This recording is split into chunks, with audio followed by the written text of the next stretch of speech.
천사사관학교 세 번째 강의를 시작하겠습니다. 요한복음 1장 1절로부터 5절까지 봉독하겠습니다. 태초에 말씀이 계시니라. 이 말씀이 하나님과 함께 계셨으니 이 말씀은 곧 하나님이시니라. 그가 태초에 하나님과 함께 계셨고 만물이 그로 말미암아 지은 바가 되었으니 지은 것이 하나도 그가 없이는 된 것이 없느니라.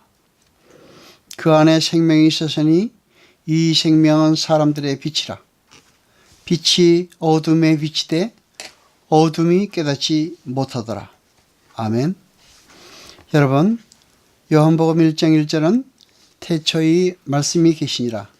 이 말씀이 하나님과 함께 계셨으니 이 말씀은 곧 하나님이시라입니다. 여기에서 나오는 말씀에 해당하는 헬라의 언어 로고스는 헬라 사상의 배경에서 나온 것입니다. 그러나 헬라인의 로고스 개념과 성경에서의 로고스 개념은 다릅니다.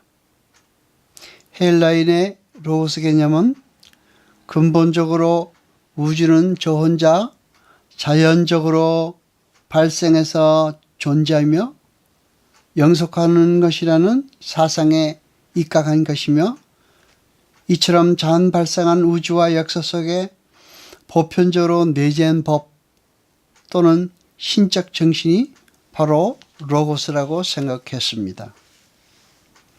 그리고 이런 로고스는 인간의 영혼의 이성에도 들어가 있기 때문에 인간의 영혼과 그를 표현하는 인간의 말에도 로고스가 들어있다고 보았습니다. 성경에서의 로고스 개념은 절대 초월자로서 우주 만물을 지으시고 그것이 조화를 이루게 경륜하시는 하나님의 의지와 주권에서 우러나오는 계시의 말씀과 우주의 운행 속에 담기는 조화로운 섭리의 원리를 말하는 개념입니다. 여러분, 요한복음은 세베대의 아들이며 예수의 수제자 중 하나였던 사도 요한이 기록한 것입니다.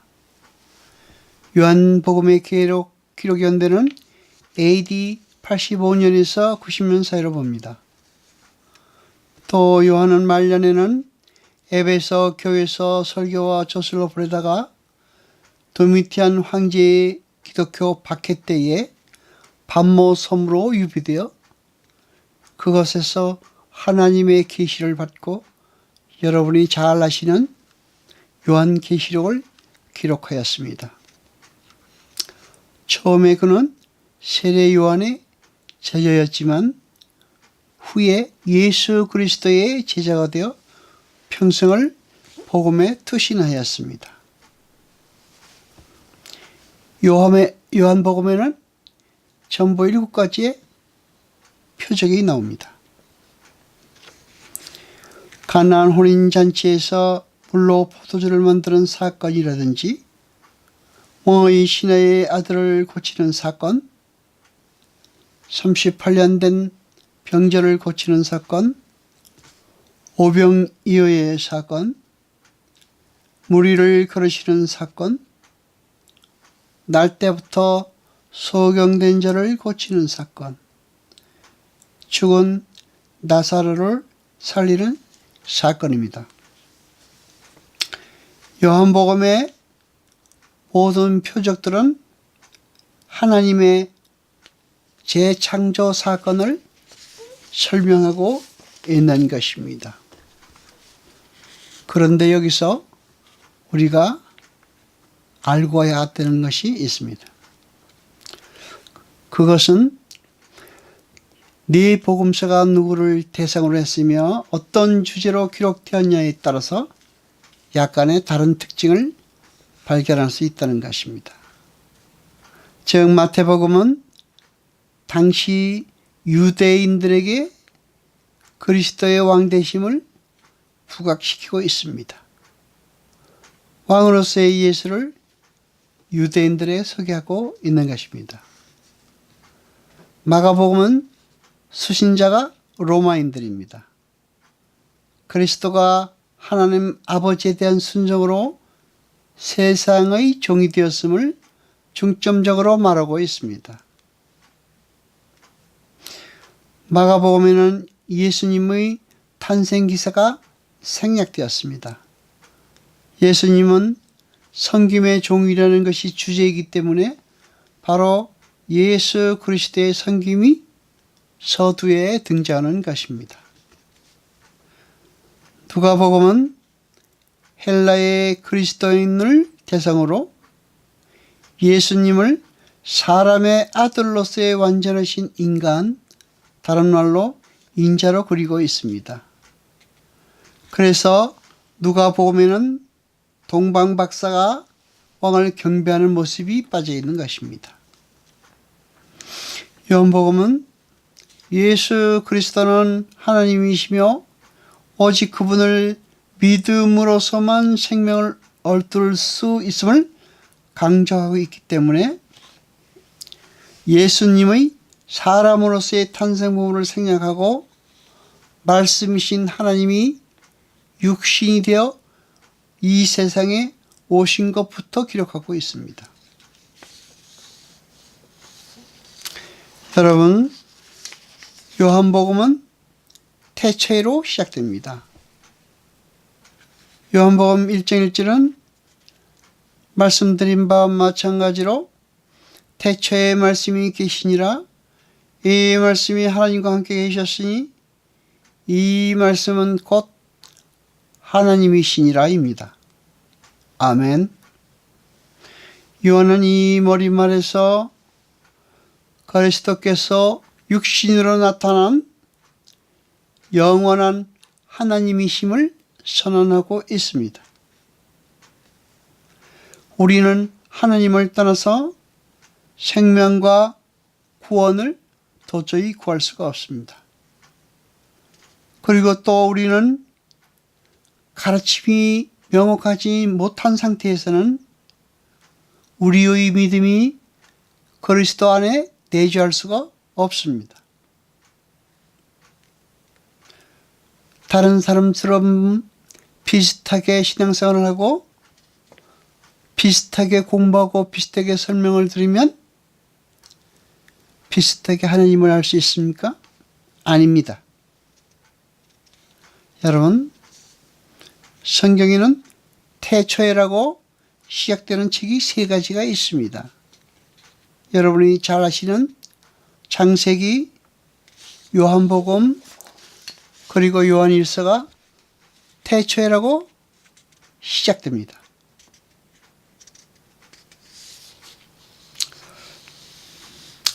요한은 그 서신에서 창세기를 떠올리며 새로운 창세기를 쓰고 있는 것입니다.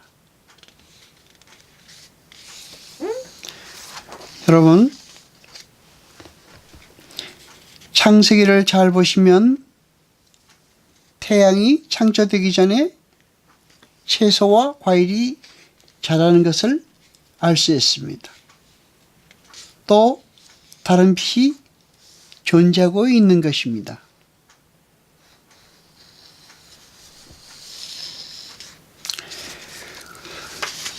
그가 태초에 하나님과 함께 계셨고 그가 항상 계셨으며 그가 하나님과 함께 계셨다.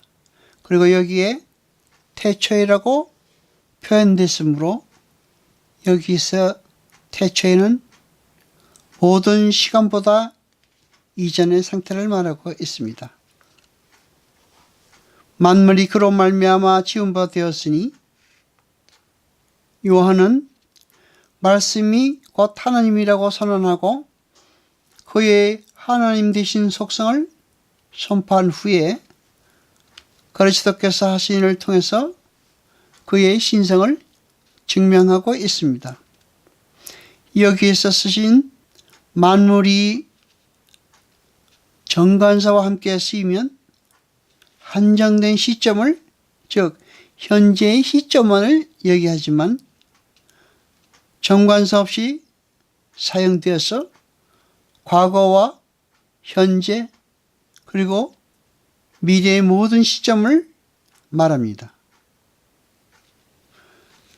그로 말미암아 즉 the out는 그를 통하여라고 번역할 수가 있습니다.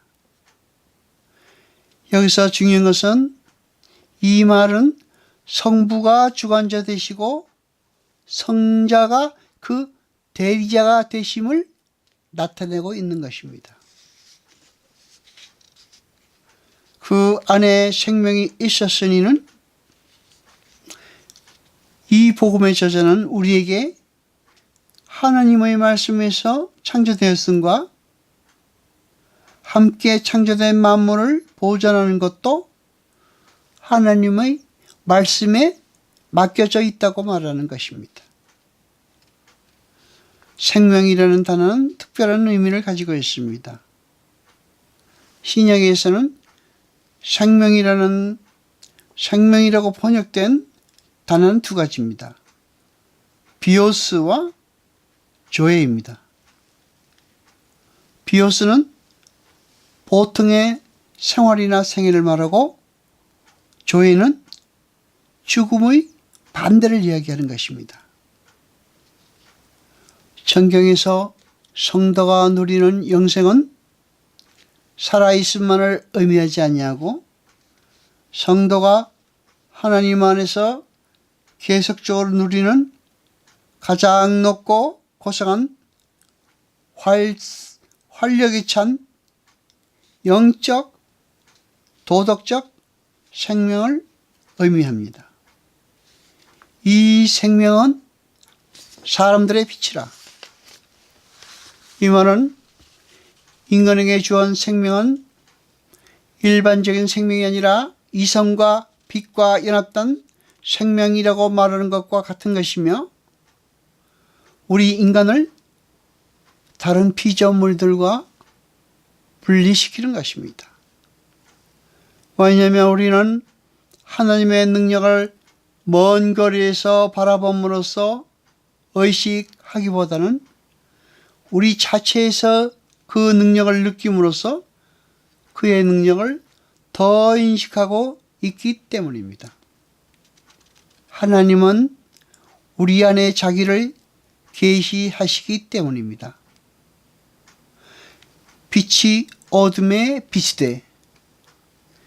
여기 본문에서 외부에서 비치는 것을 의미하는 것이 아니고 터포스 엔테 스커티아 파이네이를 직역하면 빛이 어둠 안에서 비치고 있다라는 뜻입니다. 그리고 비추다 파이오는 현재형으로 써서 빛이 과거에도 비치고 있을 뿐 아니라 아직도 비치고 있다는 의미를 전해줍니다. 어둠이 깨닫지 못하더라. 비록 하나님의 아들이 우리 안에 아직 남아있는 이 희미한 빛을 통하여 우리 인간을 부르셨지만 이것이 효과가 없었다고 말하고 있는 것입니다. 여기서 어둠이란 죄악과 불신앙으로 어두워진 인류 전체를 의미합니다.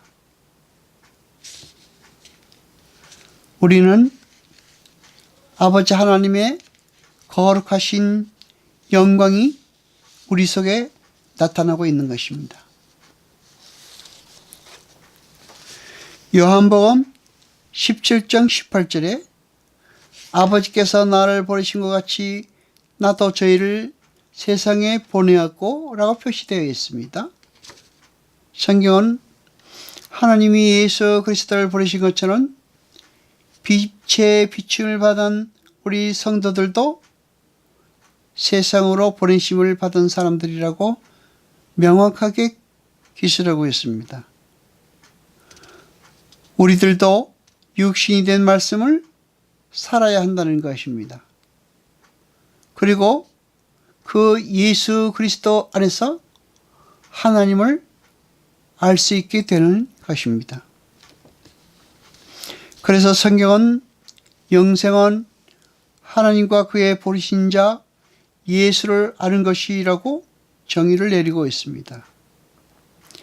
예수님을 아는 것이 하나님을 아는 것이고 하나님을 아는 것이 곧 영생과 연결이 되는 것입니다. 그렇게 빛을 보고 말씀을 깨닫게 된 사람들이 영생을 소유한 사람들인 것입니다.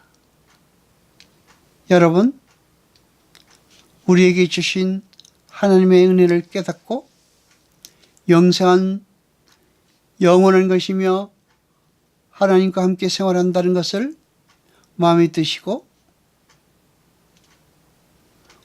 우리의 삶을 보람 있고 하나님의 말씀에 맞는 생활을 함이 우리 성도들의 본분이라고 볼 수가 있습니다. 이것으로서 오늘 강의를 마치겠습니다. 영광과 찬송 받으시기 합당하시니요 세세토록 영광과 찬송 받으소서. 이 모든 것 우리 주 예수 그리스도의 이름으로 감사드리며 기도드리옵나이다. 아멘.